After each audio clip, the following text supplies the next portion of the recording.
SSA to the Governor on Media, Mr. Bamidele Olabamiji. You're welcome to our program this morning, AM Cafe. Yes, good morning, good morning, Nigeria. Good morning, Oshun. I am Oladele Bamiji. Much you're welcome once again. I want to assess Saturday's election. What is your assessment, and what would you what assessment on Saturday's generally, most especially in Osun State? Yes, we began the election very well, on a very peaceful note, in an orderly manner, and especially as regards our own state, because this is our own Nigeria. Whoever emerges at the center, we all will not be going to the villa. Mm-hmm. This is where we live. This is where we have our wives, our children, our husbands. So this is our own nation. So we had a very good day in Osun, especially when people are keen to say it 7:44 loud and clear that they are really behind what happened in July 16 last year in the States. Yeah. We all know, we are all aware of what transpired at the tribunal soon after that election. And so the pronouncement at the tribunal especially hacked most of our people in Osun State and got them into moving out like soldiers to affirm what they see as their own mandate, freely given to our dear governor, Senator Ademola Jackson Adeleke. So it was a clean sweep here for the PDP, particular in Osun State.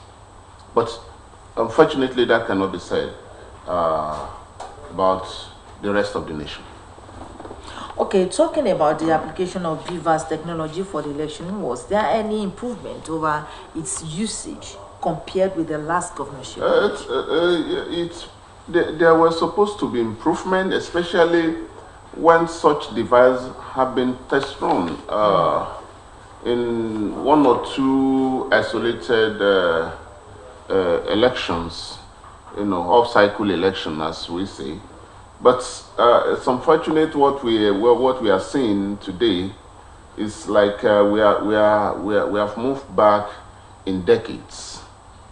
Even with the application of the technology, gulping several, and I mean this is sad, several billions of naira of your money, of my money, of Nigerian sweat, to at least to move us forward as a nation.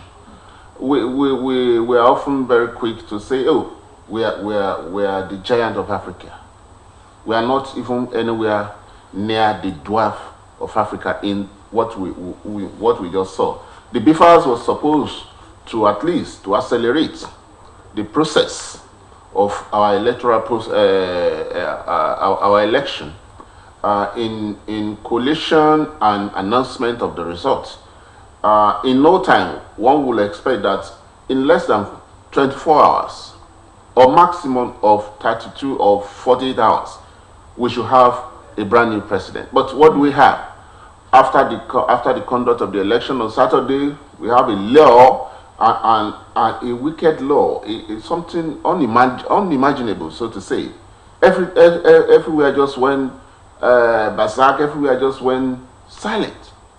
Nothing was forthcoming from the INEC. No communication. People were all over the internet, expectedly checking on what is happening. The RF of INEC was not forthcoming with any results. That is bizarre. That is unfortunate. That was what BVAS was supposed to achieve for us. People can sit down within the four corners of their houses and get what's going on out there, but nobody could say. When we eventually began to see things, it was miracle of results, changed results. This is even worse. than what we had during the Professor Maurice Iwu's era of election management body of Nigeria. It is criminal. We shouldn't be at that stage at this time. It is unfortunate. Okay, what are the areas you think should be improved on the electoral process as we await the next election? Orange. If the Professor Mahmoud Yakub led INEC now has taken us back into centuries back, and you may not be able to single out this is an area where you think there is an improvement, and so we can build on it. What we had between the day before yesterday and today has compromised the whole system, such that you'll be tempted to say that the whole system should be overhauled. You cannot just, it is completely criminal. So you cannot even say, everybody is confused.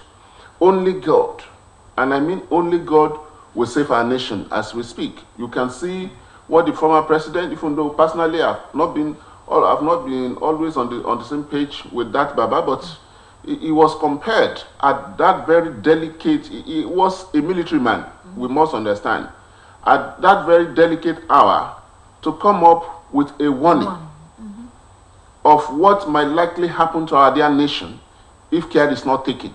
People are like toying with the patience of Nigerians. And Yoruba would say, very soon, I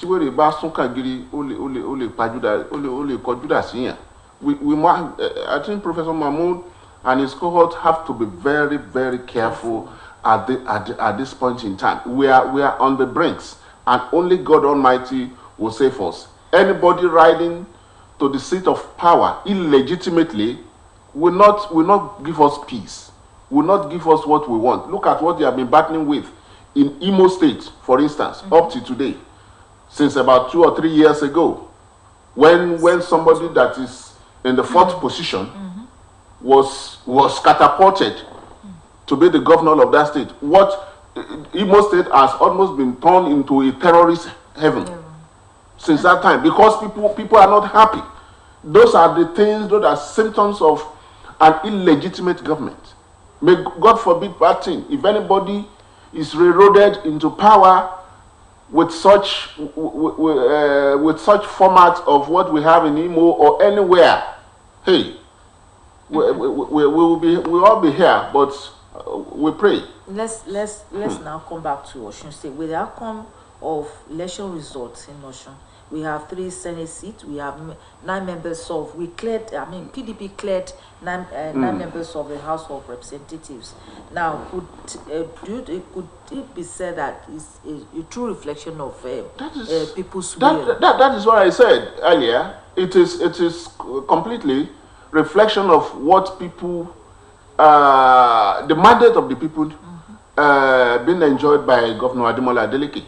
People were hell-bent on remaking the statement that we voted for this man. Perhaps if the tribunal judgment had not gone the way it went, maybe we would have seen some isolated victories for the opposition party here, the APC. But even in some unexpected places, as I sit here, I didn't expect that we will even win in some constituencies. But people were so annoyed, people were so angered, hurt, to the extent that, oh, if this is what we will have to do to make it, to say it loud and clear that we voted for this man, we will do it again. And it was a clean sweep. 9 House of Representative seats and the 3 senators, all cleared by the PDP, and that is what democracy is all about.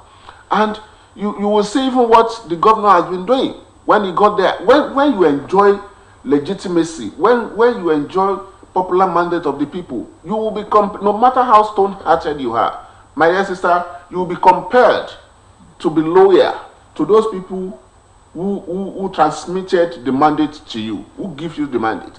But if it is all about or it is all about a force of fraud, force of power, force of security apparatus. Hey, that is where your loyalty will lie, because you continue to believe in yourself and people will become nothing. And hey, God forbid, if people are not within the roll call of what you want to do, if people are not prominent there is danger ahead. There is danger ahead. May God save us. Okay, with this achievement, I'm just saying it, with this achievement, don't you perceive the achievement as a revolution or rebel against the ruling party? In Osun State, Yes. or Overall? yes, you can see the hooes and cries everywhere. As we speak today, people are being gathered in Abuja and everywhere to express their displeasure over what is happening with the election of 25th of February. It is not a kind of rebel or rebellious kind of attitude, but people trying to express themselves clearly that if it is democracy, let us make it democratic. If we are not in the military rule, we are not in a jungle that anything should go. People feel that their mandate must be given to the rightful, to the right person. People know who they voted for overall, and if INEC now begin to announce some miraculous results miraculously, people will tend to appear as if they are rebellious. And such a government, the danger there is that such a government will not be at peace. And when the government is not at peace, the people in such a society will also not be at peace. And that is the danger aspect of it. Can you adjudge Saturday's election as rancor-free? Because in some areas we have at least probably some skimses in some areas. Do you think it can be adjudged as yes, in Osun State here, I can speak for Osun State here. It was largely peaceful. You cannot election or politics is not about. It's not like a religious gathering where you want to have absolute calm. There will always be issues, arguments here and there, skirmishes, isolated ones here and there. But on a large scale, it was largely peaceful. As far as Osun State is concerned, everybody went about, the electoral election process. In my own unit, we were even with the APC people there. It is on the day of election that brings people together. Largely people from the same community. I voted in Ovadedo, and all of us were like, we are Kujometa kind of. We've seen each other for so long a time. It brings people together, and we were all like laughing until the announcement of the result. Anyway, when we began to have some frown faces, but on overall, it was largely peaceful here, as far as I'm concerned. What lessons do politicians need to learn from the most, especially with what came to Lagos in the presidential election? Yes, that perhaps one positive aspect of it. People should begin to come down from their high horses, high shoes, and begin to involve people in whatever they want to do. Especially the youth of this country can no longer be taken for granted. If you think you want to go places, you either take people along, you carry people along, or you go places.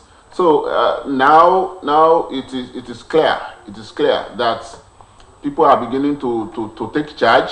Gone are the days when youth will begin to play football on the day of election. The youth are now more involved.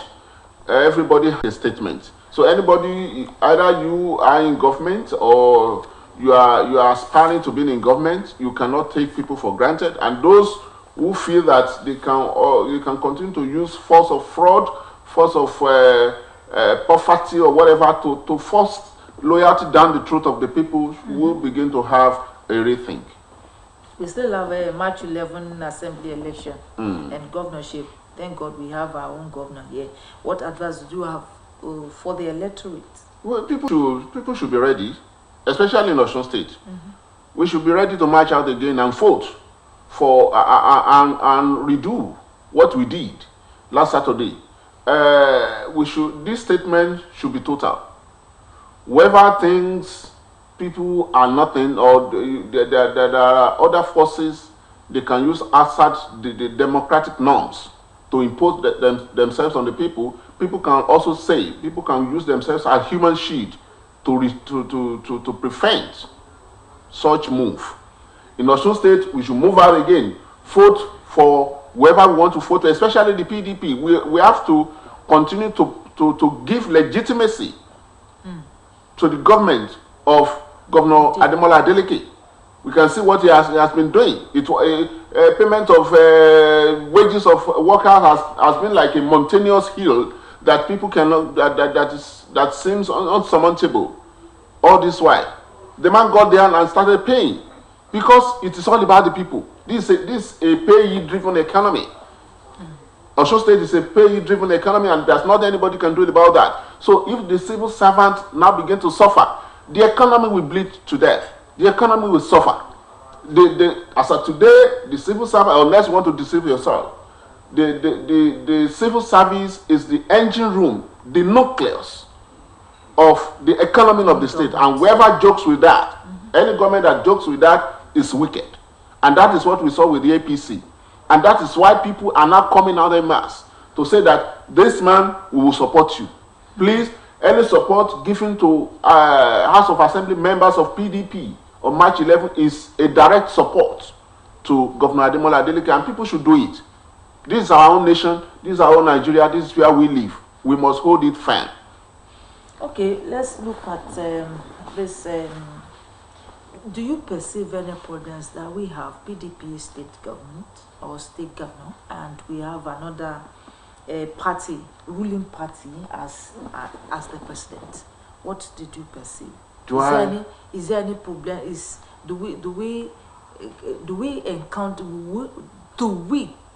in the state of Osun encounter any problems that will happen to us in Osun State if we have PDP governor and we have?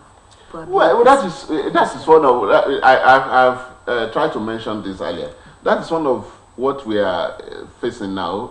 People are apprehensive because of the attitude of the person. INEC have been trying to do this abracadabra to railroad in as the president. Even without being announced yet, you can go to the internet and begin to say it. Oh, you people should get ready. Go and tell Demola to begin to prepare. Even in a democracy, we will use courts. We will use courts to. That is the attitude of the person likely coming in as the president. It shouldn't happen.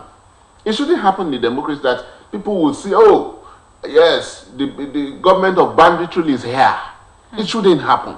That means in no time we'll begin to, not just banditry of guns and bullets or what have you, but banditry in most of our institutions, the judiciary, the security, or what have you. People who are now, it's like returning to the dark days that we have never witnessed in recent years. And I hope it will not happen. I hope, even if Alhaji Ahmed Tinubu gets there, it will be reasonable enough to be a statesman and not try to be a bandit in government. It shouldn't be. If that is what it will be, hey, human nature, yes, might be elastic, but there is a limit to all elastic material. There will always be a breaking point. Nigeria must not be driven to such a point that people will now see that, okay, after all, you think you have made my life useless. Why am I even alive? People will not mind to face guns, to face whatever happens. And when a nation is driven to such a ridiculous point, there will be problem. God forbid. So if all they care, because I've been reading so many shameful articles. Yes, they say yes, we are here. If anybody abuse you now, slap him.